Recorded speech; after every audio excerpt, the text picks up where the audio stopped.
नमस्कार दोस्तों, मैं सत्यम मिश्रा सभी का टेक लर्नर्स के यूट्यूब चैनल पे स्वागत और अभिनंदन करता हूं।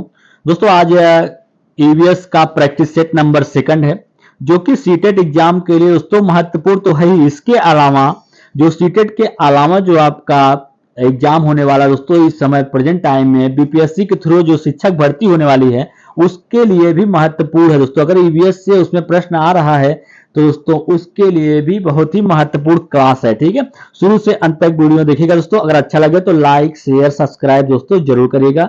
ठीक है, चलिए स्टार्ट करते हैं आज की क्लास का पहला प्रश्न। दोस्तों यहाँ पे पहला प्रश्न आपके सामने स्क्रीन पे आ चुका है, देख लीजिए कि ठोस अपशिष्ट पदार्थों के निस्तारण की निम्नलिखित विधियों में से किस विधि से वायु में प्रदूषण होता है।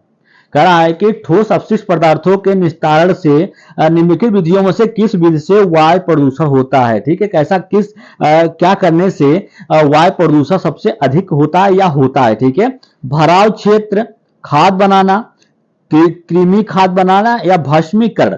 दोस्तों किसी भी चीज अगर ठोस अपशिष्ट पदार्थ है, ठीक है, कहीं पर रखा गया, अगर उसको हम जला देते हैं, भस्मीकरण कर देंगे तो उससे क्या होता है, उसमें विभिन्न प्रकार की जहरीली गैसें निकलती हैं। ठीक है, जहरीली गैसें निकलने के कारण जो आपका वातावरण है, जो आपका इन्वायरमेंट है दोस्तों, वो भी क्या होता है, प्रदूषित हो जाता है। ठीक है, और उसमें पता नहीं कितनी प्रकार की दोस्तों जहरीली गैसें होती हैं जो कि किसी न किसी को किसी न रूप में दोस्तों हानि जरूर पहुंचाती हैं। ठीक है, तो इस प्रश्न का राइट जवाब जो है कि किस विधि से वायु में प्रदूषण फैलता है, तो भस्मीकरण से क्या होता है, वायु प्रदूषण होता है। जबकि खाद बनाना या कृमि खाद बनाना, इन सब से दोस्तों कोई प्रदूषण नहीं होता है। चलिए आगे चलते हैं, प्रश्न संख्या 2 देखते हैं।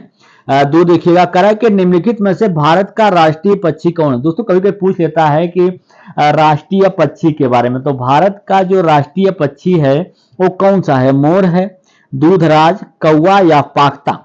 तो भारत का जो राष्ट्रीय पक्षी है वो क्या है, मोर है। मोर क्या है, एक राष्ट्रीय पक्षी है। कभी कभी दोस्तों पक्षियों से रिलेटेड कुछ और जानकारी जान लीजिए। जैसे पूछता है कि कौवा, पेड़ की सबसे ऊंची डाल पे कौन सा पक्षी है जो घोंसले का निर्माण करता है। तो कौवा जो है दोस्तों पेड़ के सबसे ऊंची डाल पे अपना घोंसला बनाता है। घोंसला इसलिए बनाते हैं पक्षी कि ताकि वहां पे अपना अंडा दे सकते हैं और अपने बच्चों की देख रेख कर सकते हैं। और पत्थरों के बीच में जो घोंसला बनाता है वो कौन सा होता है, पाख्ता होता है, जो पत्थरों के बीच में, चट्टानों के बीच में जाके अपना घोंसला बनाता है। चलिए आगे चलते हैं, प्रश्न संख्या 3 है दोस्तों। कह रहा है कि अंतरराष्ट्रीय साक्षरता दिवस कब मनाया जाता है। अंतरराष्ट्रीय साक्षरता दिवस जो है वो कब मनाया जाता है, 5 सितंबर को, 6 सितंबर को, 7 सितंबर या 8 सितंबर को। तो अंतरराष्ट्रीय साक्षरता दिवस 8 सितंबर के दिन मनाया जाता है। ठीक है, और दोस्तों कभी कभी एक क्वेश्चन पूछ लेता है कि ओजोन संरक्षण दिवस कब मनाया जाता है। ओजोन संरक्षण दिवस 16 सितंबर को ओजोन संरक्षण दिवस के रूप में मनाया जाता है। ठीक है, चलिए आगे चलते हैं। और 5 जून को क्या मनाया जाता है, कहीं पूछ देता है कि 5 जून विश्व पर्यावरण दिवस कब मनाया जाता है। 5 जून को विश्व पर्यावरण दिवस भी मनाया जाता है। चलिए आगे चलते हैं, प्रश्न संख्या नेक्स्ट देखते हैं दोस्तों। प्रश्न संख्या नेक्स्ट है कि मच्छरों के प्रजनन की रोकथाम के लिए कई विधियां प्रस्तावित की जाती हैं। निम्नलिखित में से वह विधि ज्ञात कीजिए जो कि मच्छरों के प्रजनन को नहीं रोकती है। इसमें से आपको 4 ऑप्शन दे रखा है। इसमें पूछ रहा है कि कौन सा ऑप्शन इसमें से ये है कि जो मच्छरों के प्रजनन को नहीं रोकता है। बाकी 3 ऐसे हैं कि जिनको करने से जो मच्छर है उसका प्रजनन रुक जाता है, मतलब उनकी जो मात्रा है वो अब बढ़ती नहीं या उसमें वृद्धि नहीं होती है। कूलर के पानी को सप्ताह में कम से कम 1-2 बार बदल देना चाहिए, बिल्कुल सही बात है। ऐसा करने से जो मच्छरों का प्रजनन है वो रुक जाता है। तालाब और पानी इकट्ठा होने वाले स्थानों पर मछली डालें जो कि मच्छरों के लार्वा को खा जाता है। दोस्तों मच्छरों के जो लार्वा अगर उसको खा जाएगा तो फिर जाहिर सी बात है उनका प्रजनन जो है वो रुक जाएगा। और यदि किसी स्थान पर पानी इकट्ठा हो गया हो तो तेल का छिड़काव करें, बिल्कुल सही दोस्तों। तेल का छिड़काव करने से भी मच्छरों का जो प्रजनन है वो रुक जाता है। तो इस प्रश्न में आपसे पूछ रहा है कि मच्छरों के प्रजनन को नहीं रोकता है। मच्छरदानी के प्रयोग से मच्छर का प्रजनन नहीं रुकता है, बल्कि सिर्फ मच्छर से आप बच सकते हैं कि मच्छर आपको काटे ना। ठीक है, चलिए आगे चलते हैं, प्रश्न संख्या नेक्स्ट कह रहा है कि किस राज्य में झूम की कृषि की प्रथा है। झूम की कृषि कहां पे की जाती है, झूम की कृषि करने का जो तरीका है वो क्या दोस्तों, सबसे पहले आपको बता दें कि झूम की कृषि जिस भी क्षेत्र में की जाती है वहां के स्थान में पहले जो भी उगे पेड़ पौधे होते हैं उनको काट दिया जाता है, ठीक है। फिर खेत की गहरी जुताई की जाती है और उसमें झूम की खेती की जाती है, ठीक है। इस तरीके की कृषि को झूम की कृषि कहते हैं। तो ये कहाँ की जाती है? उड़ीसा, मिजोरम, बिहार या उत्तराखंड।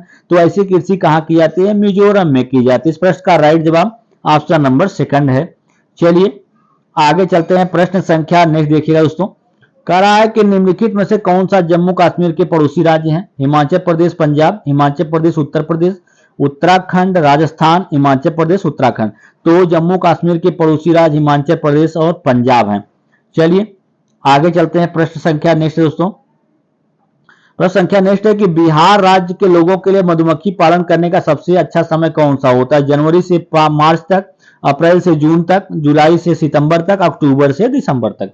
तो बिहार के जो लोग हैं तो मधुमक्खी का पालन करते हैं, एक प्रकार से उनका एक बिजनेस होता है जिससे उनका भरण पोषण होता है, या कह सकते हैं कि पारिवारिक जो खर्चा दोस्तों इसी के जरिए चलता है। तो मधुमक्खी पालन का जो सबसे उपयुक्त समय माना गया है वो उपयुक्त समय जो होता है दोस्तों अक्टूबर से लेकर दिसंबर का जो मंथ है वो सबसे उपयुक्त समय होता है, ठीक है। मधुमक्खी के छत्ते के बारे में दोस्तों कभी कभी पूछ लेता है कि मधुमक्खी का जो छत्ता है उसमें रानी मधुमक्खियां कितनी होती हैं। तो बता दें आपको, रानी मक्खियां एक होती है, ठीक है। और इसके अलावा जो पूरा काम होता है मधुमक्खी का छत्ता बनाना, रस ढूंढना या बच्चों की देख रेख करना, सारा काम श्रमिक मधुमक्खियों का होता है। तो इस प्रश्न का राइट जवाब ऑप्शन नंबर 4 है। चलिए आगे चलते हैं, प्रश्न संख्या नेक्स्ट देखिए दोस्तों। कहा है कि दोपहर के भोजन के ब्रेक के बाद ईवीएस पढ़ाते समय आप पाते हैं कि छात्र पाठ में रुचि नहीं ले रहा है, आप क्या करेंगे? बच्चा जो है दोस्तों प्रतिदिन आपका क्लास जो है वो दोपहर के बाद लगता है, जब बच्चा भोजन करके बैठता है तो जाहिर सी बात है जब भोजन हो जाता है तो नींद ही आती है, ठीक है। सबके साथ यही प्रॉब्लम होती है, ठीक है। तो आप क्या करेंगे दोस्तों? किस प्रकार से बच्चों को रुचि जागृत करेंगे, कैसे उनको समझाएंगे कि वो पढ़ने में रुचि लाएं, ठीक है। तो इसके लिए दोस्तों आप क्या करेंगे? बच्चों को मैदान में खेलने के लिए बाहर ले जाएंगे? बिल्कुल गलत है दोस्तों। रोज आपका क्लास है तो रोज आप उसको बाहर तो ले नहीं सकते, ठीक है। उन्हें अपने सिर को डेस्क पर रख, बिल्कुल दोस्तों ऐसा तो करेंगे ही नहीं, ठीक है। अगर ऐसा कर देते हैं तो बच्चे बिल्कुल प्रसन्न हो जाएंगे, लेकिन आप ऐसा नहीं करेंगे, ठीक है। बात पाठ को दिलचस्प बनाने के लिए कई बुद्ध आधारित श्रव्य दृश्य सहायक सामग्री का प्रयोग करेंगे? बिल्कुल सही दोस्तों, ज्यादा पढ़ने की जरूरत नहीं, यहीं पे आपका आंसर जो है मिल गया। पाठ को दिलचस्प बनाना पड़ेगा, उसके लिए कई प्रकार के दृश्य सरल सामग्री यूज करना पड़ेगा ताकि बच्चों का जो ध्यान है वो आपकी तरफ या आपके जो पढ़ा रहे हैं उसकी ओर आकर्षित हो, ठीक है। इस प्रकार से उनकी रुचि को जागृत कर सकते हैं। चलिए आगे चलते हैं, प्रश्न संख्या नेक्स्ट पे। कह रहा है कि घटपर्णी एक ऐसा पौधा है जो मेढक, कीड़ों यहाँ तक कि चूहों को भी फंसा के खा जाता है। हमारे देश में यह कहाँ पाया जाता है? अरुणाचल प्रदेश, मेघालय, असम या उड़ीसा। तो ये हमारे देश में कहाँ पाया जाता है? मेघालय में दोस्तों, ठीक है। और इसका आकार कैसा होता है? कभी पूछ लेता है। घटपर्णी पौधा जो होता है उसका आकार कैसा है कि घड़े नुमा होता है, इसका ऊपरी सिरा जो होता है वो पत्ती से ढका हुआ होता है। चलिए आगे चलते हैं, प्रश्न संख्या नेक्स्ट देख लीजिए कि मधुबनी चित्रकला बनाने के लिए कलाकार उपयोग करते हैं। सबसे पहले आप जान लीजिए कि मधुबनी चित्रकला कहाँ की फेमस चित्रकला है।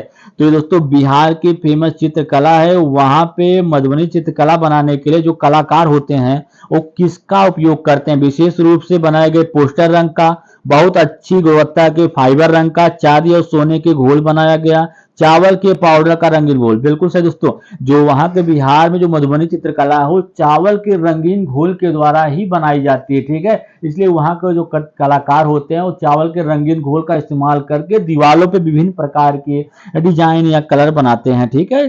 चलिए आगे चलिए, प्रश्न संख्या नेक्स्ट पे। कह रहा है कि सरिस्का राष्ट्रीय टाइगर रिजर्व कहाँ स्थित है? राजस्थान, गुजरात, हरियाणा या कर्नाटक। तो सरिस्का राष्ट्रीय या टाइगर रिजर्व जो है वो कहाँ पे स्थित है? राजस्थान में अवस्थित है। चलिए दोस्तों आगे चलते हैं, प्रश्न संख्या नेक्स्ट पे। एक ही फसल को बार बार उगाना और बहुत सारे रसायनों का उपयोग करना मिट्टी को बनाता है। दोस्तों अगर एक ही फसल पे हम बार बार एक ही फसल उगाएंगे और विभिन्न प्रकार के रसायन का उपयोग करेंगे ताकि कृषि जो है वो अच्छी हो या फसल अच्छी हो, तो एक समय ऐसा आएगा कि जो फसल है या जो हमारी मिट्टी है या वो क्षेत्र है जहाँ पे हम ऐसा कर रहे हैं उसकी जो उपजाऊ शक्ति है वो पूरी तरीके से समाप्त हो जाएगी। कहने का मतलब है अनुपजाऊ हो जाएगी। चलिए दोस्तों आगे चलते हैं, प्रश्न संख्या नेक्स्ट पे। यहाँ पे बाघ के बारे में निम्नलिखित में से कौन सा कथन गलत है? दोस्तों बहुत ही अच्छा प्रश्न है, कभी पूछ लेता है एग्जाम में। बाघ के बारे में निम्नलिखित में से कौन सा कथन गलत है? इसके शरीर पर पीली और काली धारियां होती। दोस्तों आप खुद देखे होंगे डिस्कवरी चैनल पे, तो ऐसा होता ही है। अपनी मूंछों की सहायता से अपने शिकार का पता लगा लेता है, बिल्कुल सही। ये तो दो हो गए, इसके बारे में सही है, ठीक है। पूछ रहा है कौन सा गलत है? अंधेरे में इसकी आंखों की रोशनी मनुष्य से 4 गुना ज्यादा होती है। 4 गुना नहीं दोस्तों, 6 गुना होती है। कितनी होती है? 6 गुना ज्यादा मनुष्य देख सकता है। और इसकी गर्जन जो होती है 5 किलोमीटर दिया गया है, 5 किलोमीटर नहीं होती है, बल्कि जबकि 3 किलोमीटर होती है। तो कथन आपके जो सी और डी हैं दोनों ही क्या हैं? गलत हैं। तो इस प्रश्न का राइट जवाब ऑप्शन नंबर 3 हो जाएगा। चलिए आगे चलते हैं, प्रश्न संख्या नेक्स्ट देखिएगा।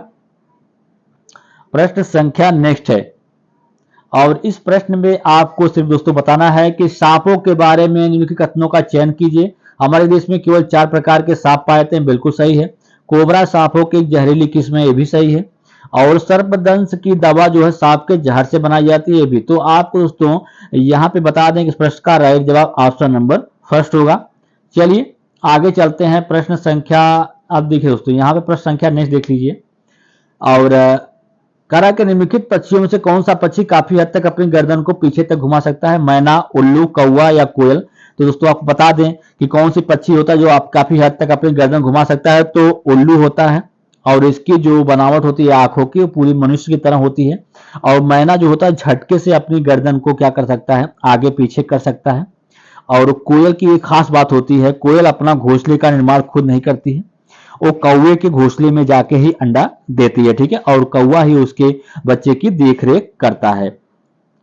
दोस्तों आज के लिए इतना ही। अगर आपको मेरा वीडियो अच्छा लगे तो लाइक, शेयर और सब्सक्राइब दोस्तों जरूर करिएगा।